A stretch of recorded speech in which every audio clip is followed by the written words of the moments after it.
Hello and welcome to Season 1, Episode 8 of Non-League to Legend. I'm Kev, and I'm sad. Coming up later in the episode, I've got a live calm of an away game against FC United, but as you can see from that league table on the screen, the wheels have absolutely come off our season. From being top of the league pretty much from the first game all the way through until mid-March, we're now down to 5th. Yeah, we've got a game in hand. Yeah, we're only 4 points off the top of the league. But as you'll see from this run of games, we're rubbish, and we're probably not even going to get into the playoffs, and so I'm sad. We'll run through the game. So the last time you were with me, it was an away game against AFC Fylde. We lost 3-2. You remember I was sad. We never really looked like getting into the game, and yeah, it was a load of rubbish. To make matters worse, very important player, Carl Piergiani, he's out for 2 months because he broke his wrist. Don't really see why that means he has to be out for 2 months. He could just wear a bandage, but apparently he's done for the season. We did get our new intake of youth players, and this is probably the bright point of this episode, because looking at the youth players who've come in, there's a few decent ones on there. We've got one who's a 4-star potential with the little blacked out star as well, so it could potentially be even better.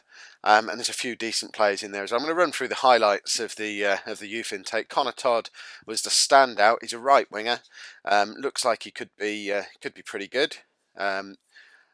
He's one of a lot of right wingers who came through, actually. The 4 or 5 I've picked out, I think 3 of them are right wingers, but he can also play over on the left. Very right footed though, but looks like he could be quite a quick winger. Good crossing, good technique, works hard. Certainly would see him making a push for the first team within the next season or 2, which is always good. Next one, William Humphreys, 16-year-old right back. Very similar to the sort of right backs we've got at the club, really. Strong defensively, not so much going forward. His tackling's a little weak, but he's still only 16, so has the potential to improve that part of the game. Most importantly, for someone so young, his physical stats are all pretty good. He's quick, he's strong, ish, and he's got good stamina, so he could be a half-decent prospect as well. Kendall Appleyard is another right winger. Not quite as quick as the last one, but still nice potential there for him, and he's also 6 foot tall as well, which could lead to a potential switch into a centre forward position at some point. He's already got as one of his potential positions as wide target man. At 15 years old, with a couple of seasons in the youth team ahead of him, might look to try and retrain him into being more of a centre forward, although his heading of only 2 might prevent him from doing that. So we'll have to see how things develop with him. Then we've got Jason Burberry, 16-year-old, another right midfield player, very quick, more of a deeper winger than the other 2, but certainly blessed with some decent right wingers coming through this batch of young players. And then we've got a left back as well, Richard Tipple, fantastic hair, 15 years old, very quick left back, not a lot else going for him at the moment though, but still very young. Time to develop and has half decent potential. And then the last one who looked any good, Paul White, central midfielder, 15 years old, quite a decent looking, quite skillful central midfielder. He's got good first touch, he's got good decisions and determination, quite good passing, so if he can work on his physical stats a little bit, he could well be a player who could push on for the first team in the next 2 or 3 seasons. We also signed a player. We brought in Will Summerfield, a 20-year-old attacking midfield player. This is because we spent most of March experimenting with playing the 4-2-3-1 formation, and as good as Kyle Dixon is, he's not really an attacking midfielder, so I wanted to bring someone in who could play in that role. Summerfield came up, he was unattached, he's natural as a attacking midfielder, can play as a shadow striker, advanced midfielder, attacking playmaker. He's fairly quick, he's got good stamina. He's good off the ball, works hard, good first touch. So exactly the kind of player we want in that spot. He can also play out wide on the left as well, or on the left-hand side of midfield. So there's certainly a place for him in the squad. And he's signed until the end of next season. So he's actually on a proper contract. And I see him, if not being a key player for the remainder of this season, certainly someone we're going to be looking to integrate into the team for next year. Next game then, we were away to Chorley, and it was a 1-1 draw. I feel like I should just record this bit and put it on repeat, but we dominated the game. Lots of possession, lots of chances, didn't win. Rubbish. We then signed a goalkeeper because we'd been struggling because our first choice keeper had been injured. So we brought in young player Jordan Fell. He's not as good as the goalkeeper we've got at the team at the moment, but he's certainly a much more adequate backup than Jason Alexander.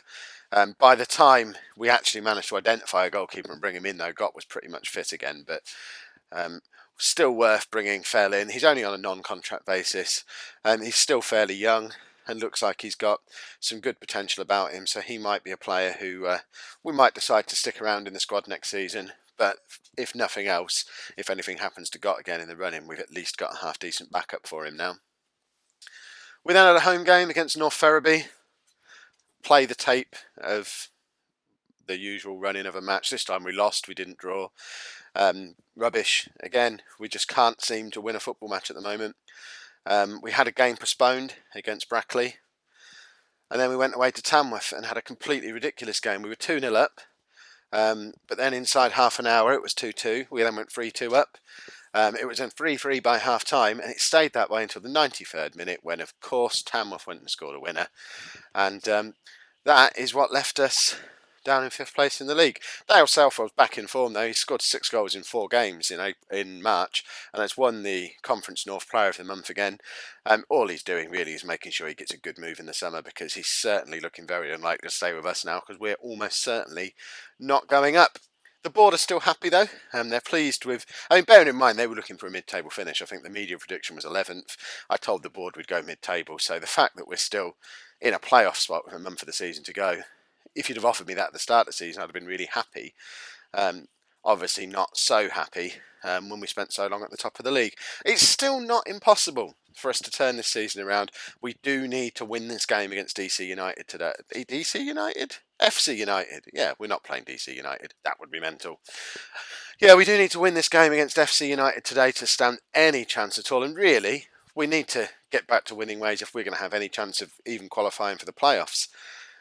Because we're only in the playoffs by 1 point at the moment, and we could conceivably drop back as far as 9th or 10th if the form carries on the way it is. So let's get into this match. I am going back to basics with this match. When we were winning games at the start of the season, we were playing 4-4-2, so we're going to play 4-4-2 again. Unfortunately, I don't think Dele Adebola is quite where he was earlier in the season. He was such an important player to the way we were playing, and he's just fallen off quite a lot. His physicals have just gone down to the point where he really isn't the same player anymore, which is a real shame, and part of the reason why we've started to struggle, because he doesn't really fit into the side. But he's the only target man we've got, so he needs to play. Aside from all that, I've gone back to having Kyle Dixon as an advanced playmaker on attack. That's where he was earlier in the season when he was the best player in the division. He's still top of the average rating charts, so let's get him back playing in that position. I've got Garner back as the ball-winning midfielder on defence, and then Felix and Hartley out wide as wingers on support. And hopefully, this is the team that can pick up a win, start to turn things around for us. And like I say, it's still not completely unrealistic that we could push on and still win the league. We're not that far away. The media, though, have got us as 10-1 to win this match. FC United are down in 12th. I know we're in poor form, but we're certainly not 10-1. He says. Q getting absolutely stuffed now, I guess. Yeah, let's try and encourage the team. We need to get something out of this game. We can't just let the rest of the season turn into the Dale Southwell let's try and get a good move show, which is what it seems to be turning into now. He is top goal scorer in the division again now. Bearing in mind he missed several months with a broken foot, or was it a broken ankle? He broke something. For him to be top scorer in the division again shows just how good he is. But really, when we've got a player like that, there's no excuses for us not getting promoted. We're not going to have a striker like him next season. So it's now or never, really. And this game becomes so very important. Which is why it's great that we're 15 minutes in and there's not been a highlight yet. Nothing like a promotion push, lads. I think this is what they call bottling it. And it's all just sort of ticking away. Ah, a highlight. Oh, it was our highlight as well. Dele Adebola trying to chase onto a through ball, obviously not getting there because he's old and slow. But I don't know, it's a highlight that's in their half, hopefully. Oh no, it's going to be them scoring. Ah, Gott makes a save. Excellent. Right, let's get the ball back. We don't really want to be aiming at Southwell with those kicks. The only reason Adebola's in the side is to win those headers, so that stuff needs to be aiming at him, for him to flick down for Southwell to run onto. But clearly, even the rest of the team have decided Adebola's finished. It's only 2 episodes ago, was it? He scored a cracking goal from outside the area as well. He's just seriously fallen away in these last, I don't know, half a dozen games. We've not even played him in all of them. I'm probably being far too negative on him because we have been experimenting with playing Southwell up front on his own, which, if we don't create a chance soon, might be what we switch to in the second half because it's nearly half time. Right, I'm not sure what happened there. My recorder kicked out. Hopefully, we didn't miss too much of that match. I guess I'll find out when I'm editing it. So if it seemed to jump from 5 minutes into the game to half time, don't worry, you didn't miss anything. Let's do a half-time team talk. Yes, we just need... Come on, lads, you're all delighted. You're doing well so far, really? Yeah, I suppose everyone apart from the strikers are doing pretty well. We're dominating possession. The chances are being created. We're just not getting them on target. But there's been nothing really worth a highlight. And we just don't look like a team who are trying to get promoted. And I am out of ideas for what to do to fix it. If it's blindingly obvious that I'm doing something wrong, please let me know in the comments. Because of how far in advance I record these episodes, it's probably going to be too late for me to fix it this season, but it's a learning point for the future, you know. But yeah, this is just a repeat of the first half. It's all just sort of drifting away from us. Southwell's not been in the game at all. He's clearly just quite happy. I'm top of the goal scorers charts, that's all I need. I'm getting promoted anyway. And there you go, we're out of the playoff spots even now. We need a goal. Right, what have we got? This is a problem with working with such a small squad. I don't really have any options at all. I'm going to take Southwell off because he's just not interested. Morgan Ferrier, when he did get in the side earlier in the season, looked okay, so we'll give him a go. Let's take... Do we take Felix off? No, we don't really have another winger. In fact, I might take Adebola off and go to the 4-2-3-1. Bring Ben Marlow on. I mean, we've created nothing. We may as well try something a little bit different for the last 20 minutes. So let's move Ferrier up front. Felix can go out wide on that side. And yeah, that looks like that's what we're going for. So I guess this counts as us going for it. Yeah, we've taken both of our strikers off and replaced them with an untried youngster and a holding midfield player. So it might not look like we're going for it, but I will switch to attacking in a second as well. Not that it'll make much difference, I imagine. I sound so negative this episode. Come on, Kane Felix, get a cross in. No, of course you won't. Most assists in the league, everybody. Dixon, can he work the ball through to anyone? Garner's found Hartley. If he can get that out to Casey, he's in a lot of space at left back. Southwell's got the ball there. Mills now, can he get across in? Felix has got behind the back four and get Dale Southwell. He's on his way off the pitch now, but he's just made it 1-0. It's his 25th goal of the season. Plans need to change now. Can I cancel my substitutions? It shows how tight it is at the top as well, because that's moved us back up to second in the league.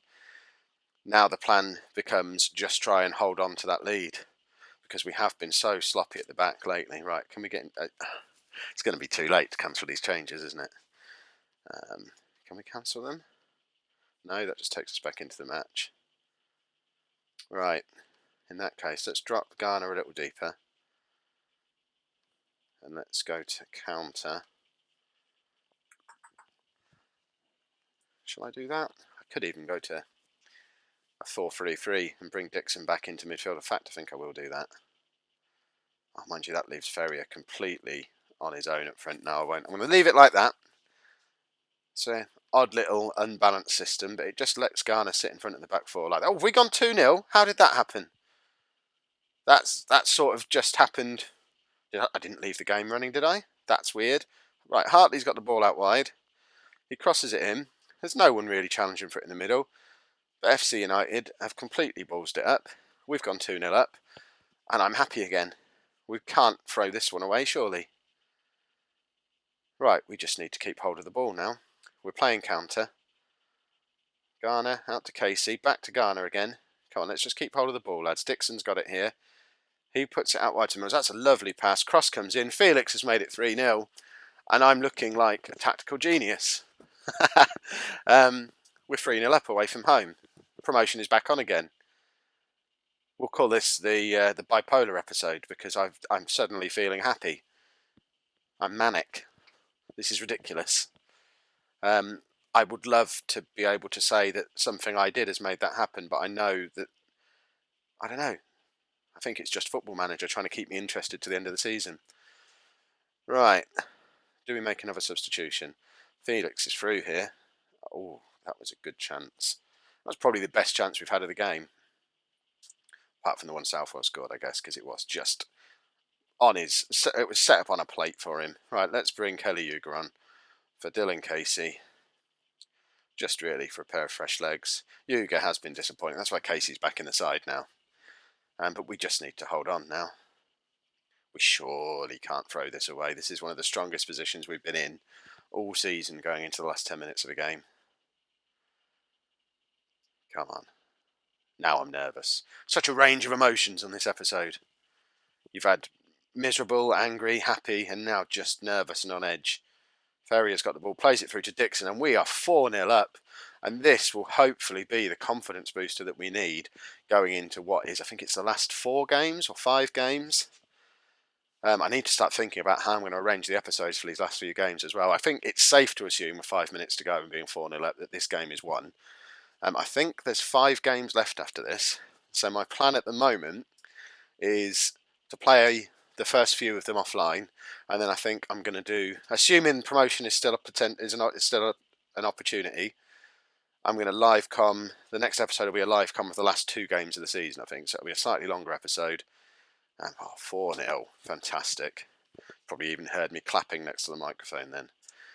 So yeah, let's look at the schedule before I end the episode. Let's plan what we're going to do. Try and be a bit more professional. So, where does that put us in the league, first of all? Come on, don't crash on me now, Football Manager.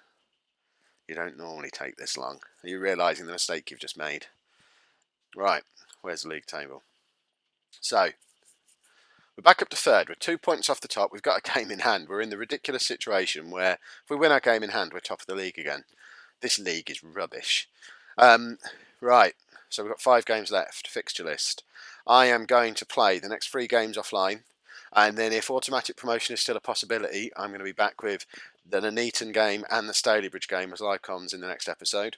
If it's looking like we're more likely to be in the playoffs, I'll probably just have the Stalybridge episode, Stalybridge match in the next episode, and then do a double header live com for the playoff semi-finals. So I guess we'll see how it turns out. If you've liked that episode, make sure you pop a like on there. And if you want to see how this season turns out, make sure you subscribe to the channel as well. Thanks very much for watching.